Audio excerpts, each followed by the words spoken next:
Beneath the silent waves of the Aegean Sea, something impossible was waiting. It wasn't gold, it wasn't a statue, it was a machine.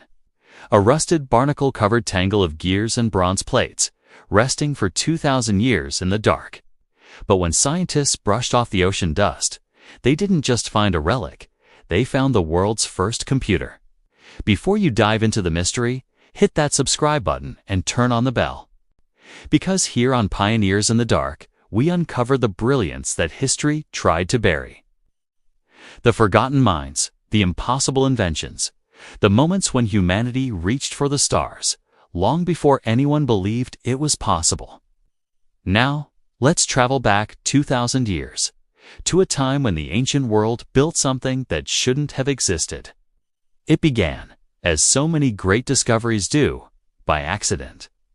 In 1900, a group of Greek sponge divers set out from the tiny island of Symi. The sea was calm, but when one diver plunged deep near Antikythera, a remote island between Crete and the Peloponnese, he resurfaced in terror. He claimed to have seen a heap of dead bodies beneath the water. When his captain and crew investigated, they found not corpses, but the remains of a shipwreck, a massive Roman era vessel carrying treasures beyond imagination. Bronze statues, marble figures, amphorae filled with ancient oils. But buried among the splintered wood and coral-encrusted artifacts was something no one could explain. A strange lump of greenish metal, fractured and forgotten. At first, no one thought much of it. It was too corroded, too unrecognizable. Just another piece of debris. The treasures went to the National Archaeological Museum in Athens, where they gathered dust for 2 years. But in 1902, an archaeologist named Valerio Stais was examining the pile when he noticed something extraordinary. Embedded in that crust of bronze were tiny, precisely cut gears. The kind you'd expect in a clock, not in an object that had been at the bottom of the sea for 2,000 years. It didn't make sense. The craftsmanship was microscopic, the engineering centuries ahead of its time. And as experts began to clean and study the fragments, they realized they weren't just looking at random gears. They were looking at a system. Interlocking wheels, dials, and inscriptions in ancient Greek that spoke of the sun, the moon, and the planets. The Antikythera Mechanism, as it came to be called, was a machine built in an age that wasn't supposed to have machines. For decades, no one could understand it. The fragments were too damaged, too incomplete. Some thought it was a simple astrolabe, a tool for measuring stars. Others dismissed it as a curiosity. But as technology advanced, so too did the investigation.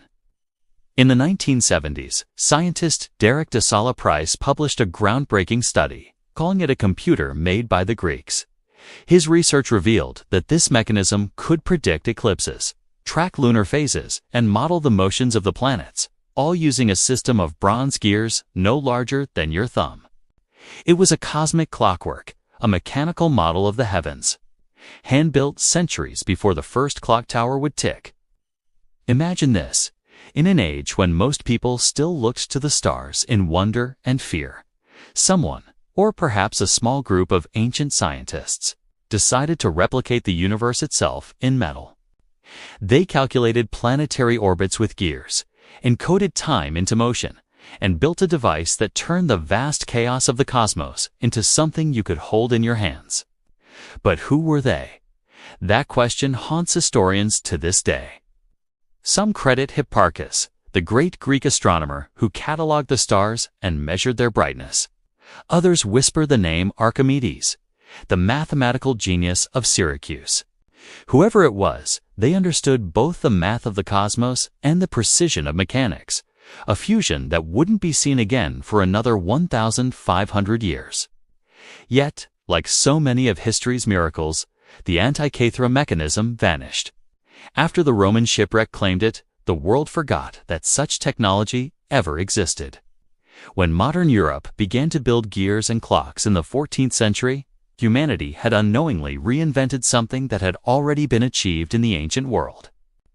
The knowledge was lost, buried beneath centuries of war, conquest, and silence. And that silence is what makes the Antikythera Mechanism so haunting.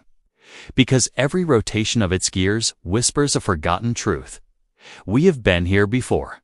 We have climbed toward the stars, only to fall back into the dark. The Greeks built a bridge between science and art, between time and eternity, and we, their descendants, rediscovered it only when the sea gave it back. As modern imaging technology, from CT scans to 3D modeling, peeled back its layers, the true genius of the device came to light. Dozens of gears, arranged in perfect ratios, translated celestial cycles into mechanical motion. On its face, inscriptions mapped the movements of the sun and moon through the zodiac. On its back, a complex dial predicted eclipses years in advance, even accounting for subtle variations in lunar speed. But what truly astonished researchers was its design logic, a mathematical elegance that mirrored modern programming. Each gear represented a function, each turn a calculation. It was analog computing, long before electricity or code. In a way, the Antikythera Mechanism wasn't just an astronomical device, it was a philosophical statement. It said, the universe can be understood, predicted, and even simulated. And maybe that's why it was forgotten. The ancient world collapsed, not because it lacked genius, but because genius can be fragile. Knowledge, when hoarded by empires and lost in fire or conquest, can vanish faster than light fades from a dying star. The Antikythera Mechanism reminds us how thin the thread of progress truly is. How easily brilliance can drown in the sea of time. The world that created this machine was not one of superstition alone.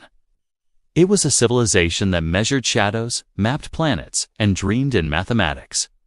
It was a world that believed understanding the cosmos was the same as understanding the divine. When the gears of the Antikythera Mechanism turned, they didn't just calculate, they imitated creation. Even now, more than a century after its discovery, scientists have only reconstructed about 2/3 of its original form. The rest remains a mystery. What else might it have done? Could it have tracked the motions of all 5 known planets? Could it have predicted the rise of constellations across centuries? Each answer only deepens the mystery. And yet, what draws us in isn't just the science, it's the story. Because every time we look at this machine, we see ourselves reflected in its metal. The same curiosity, the same hunger to understand. The same light that flickers, no matter how dark the centuries become. The Antikythera Mechanism isn't just an artifact. It's a mirror showing us that progress isn't a straight line, it's a spiral, looping through time. Each turn brings us back to the same question. What else have we forgotten? As the gears turn silently once more under museum lights, you can almost hear the hum of the past awakening. A voice from the deep whispering that even when humanity loses its way, it never stops trying to measure the stars. The Antikythera Mechanism sat in silence for centuries, a riddle of bronze and time. But in the 20th and 21st centuries, that silence began to break.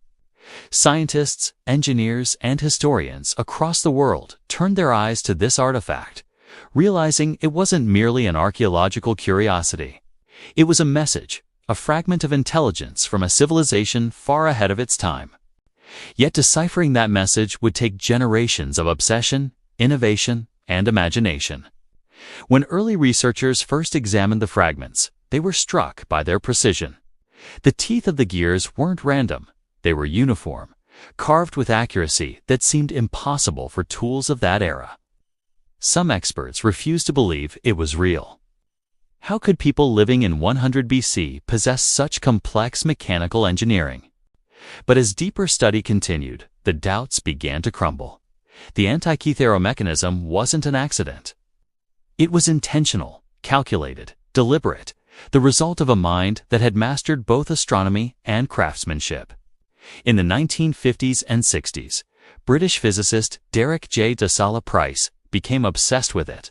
He spent decades studying photographs and fragments, using X-ray imaging, primitive by today's standards, to peer inside the corroded metal. What he found astonished him. It's like discovering a jet engine in the ruins of a chariot, he famously said. Price realized that each gear corresponded to a known celestial cycle. The movements of the sun, moon, and possibly even planets like Mercury and Venus. But he also realized something deeper. This machine wasn't just showing the heavens, it was predicting them. The Antikythera Mechanism wasn't a calendar. It was a cosmic calculator. A device capable of mapping future eclipses, lunar phases, and even the timing of ancient Olympic Games. The ancients weren't just observing the stars, they were simulating them. Decades later, as technology evolved, so did our understanding. In 2005, an international team called the Antikythera Mechanism Research Project employed advanced X-ray tomography and 3D surface imaging to digitally peel away layers of corrosion without touching the artifact. What they uncovered changed everything. Hidden beneath the decay were inscriptions, thousands of ancient Greek characters etched with mathematical precision. These texts describe planetary cycles, eclipse predictions, and astronomical theories that predated modern science by over a millennium. The researchers realized that the mechanism used something called the Metonic cycle, a 19-year pattern that aligns lunar and solar calendars. But it didn't stop there.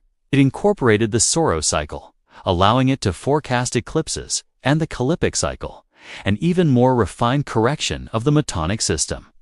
In other words, this ancient device accounted for astronomical irregularities that most civilizations wouldn't even recognize until the Renaissance.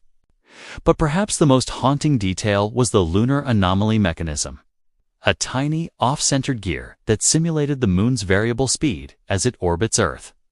This wasn't just mechanical complexity, it was scientific artistry. Whoever built this machine wasn't merely mimicking nature, they were translating its hidden mathematics into motion. And yet, even with all this knowledge, one mystery refused to fade. Who built it? Some historians point to the island of Rhodes, home to the famed school of Posidonius, where astronomy and mathematics flourished. Others suspect a direct link to Hipparchus of Nicaea, the man who discovered the precession of the equinoxes, a phenomenon the Antikythera Mechanism seems to encode. Hipparchus' calculations of lunar motion match the data inscribed on the device almost perfectly. If true, this means we are holding in bronze form the direct mechanical embodiment of one of the greatest minds of the ancient world. But that brings us to the tragedy. Because the very existence of this device implies a broader world of innovation, a hidden lineage of engineers and astronomers whose works have been erased. For one mechanism to survive, there must have been others. Perhaps dozens. Machines that mapped the heavens, tracked the planets, maybe even calculated planetary conjunctions or comets, but none of them survived the fires of time. The Antikythera Mechanism is the lone survivor of a lost age of enlightenment, the ghost of a forgotten science. And what's even more poetic is how it re-emerged. From the black depths of the sea, pulled up by chance, rediscovered by human curiosity, as if history itself wanted to be remembered. Each fragment, each gear, tells us something about who we were and who we can be again. The scientists who dedicated their lives to studying it didn't just rebuild a machine, they resurrected an idea. They used modern tools like laser scanning, digital reconstruction, and advanced computer modeling to bring its gears back to life. And when they finally rotated those gears again, after 2,000 years of silence, it was as if time itself began to move once more. They discovered that when the handle turned, the front dial displayed the zodiac and the calendar, while pointers traced the positions of the sun and moon. On the back, spiral dials charted the Saros cycle, predicting eclipses with notes written in Greek that described their colors. And durations, details so specific, they mirrored what modern astronomers calculate today. It was both scientific and spiritual, a union of observation and wonder. The ancients weren't separating science from faith. They believed understanding the cosmos was a form of worship. But with every new revelation came a deeper ache, the realization of just how much had been lost. How many other machines were destroyed when libraries burned? How many minds like the one that built this device were silenced by war and empire? The Antikythera Mechanism stands as both a triumph and a warning, proof that genius is not bound by time, but that time can bury genius with frightening ease. It reminds us that progress isn't linear.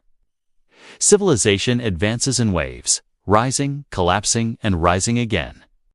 And in those waves, knowledge drifts like a message in a bottle, waiting for the right moment to be found. Today, replicas of the mechanism sit in museums and universities across the world. Engineers and physicists marvel at its complexity. But for those who truly look deeper, it's not just about the gears, it's about memory. Memory of what humanity can achieve when curiosity outweighs fear. When discovery is valued more than domination. When people looked up at the stars, not to conquer them, but to understand them. And perhaps that's the real message of the Antikythera Mechanism. That knowledge is the only immortality we've ever had. It can sink, it can corrode, it can be forgotten for millennia, but it always finds its way back to the light.